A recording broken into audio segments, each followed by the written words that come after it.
The land is here, and we have to know how to take care of it, and we have to do our best to ensure that we're in a symbiotic balance with the land, with the air, and what's around us, and ourselves included in that. Today, we know we can no longer afford to turn our backs on the rivers of America and iconic landscapes like the Grand Canyon. We are moving forward with a decision today, which I will sign in a few minutes, to withdraw more than 1 million acres around Grand Canyon National Park from new mining claims for the next 20 years.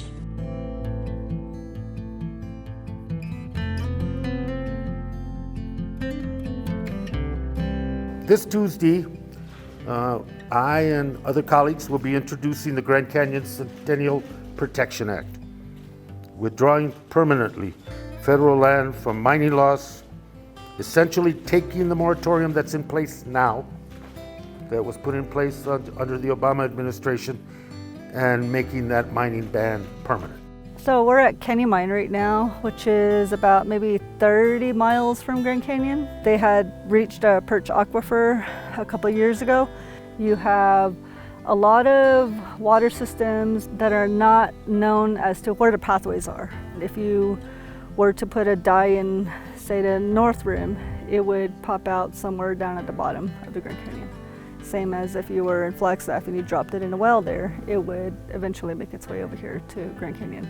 This pond was overflowing like 2 years ago. They had no control of it. They really didn't know in their rules or regulation that they're supposed to be following.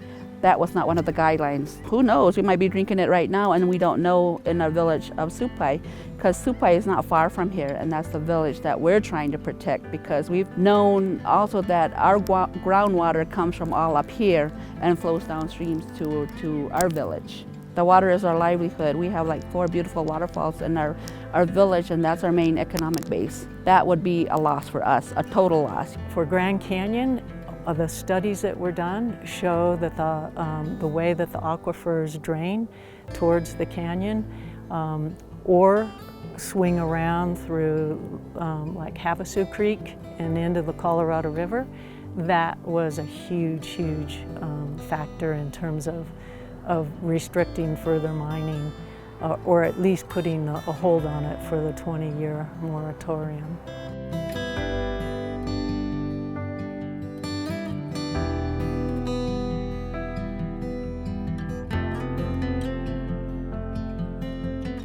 Well, there's over 100 guides that work at Arizona Raft Adventures. That's my company alone. And this is our livelihood 7 months out of the year. We work on the water every single day. It's our highway to making our way downstream. And our side streams sometimes are our only source of clean water. It's a water world down here. It's what we live and breathe. It's our life. It's what we sit on all day, it's what we drink, it's what we bathe in.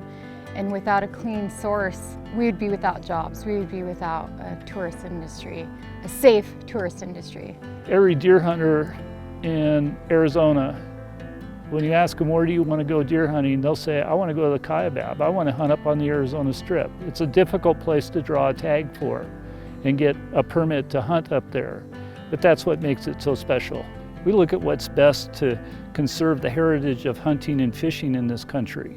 And it all starts with habitat and having places like the Kaibab where you can go to, where our kids, my grandkids can go and recreate, and to have some assurance that those opportunities will exist in the future. Caution would just dictate that this isn't the place where you would want to mine for uranium. Public lands are becoming increasingly important just for their inherent value for recreation and the natural wonders they hold, and for tourism. I mean, this community, Flagstaff, where I live, it doesn't depend on mining and logging and livestock industry anymore. It's building its economy around outdoor recreation, around hunting and fishing and mountain biking and skiing, all of which occur on public lands. These companies who are coming in here to mine are from not from the United States. They're Canadian, they're Russian, they're from a lot of different places. And then secondly, when like the development of it, is being shipped overseas. It's not even being used here. And so if we're just constantly going in to mine uranium, it isn't for the purpose of providing for your electricity. The Navajo Reservation, the Hopi Reservation, they've seen all this already, and they have the abandoned mines all over the reservations. And that's what we don't want here, because those people, the Navajos and the Hopis and the different tribes, have approached us and told us this is what they left us with. You know, you do not want that.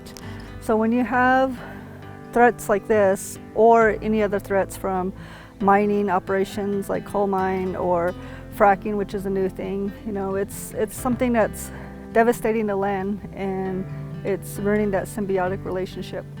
And the trauma that comes from that is deeper than what anybody thinks.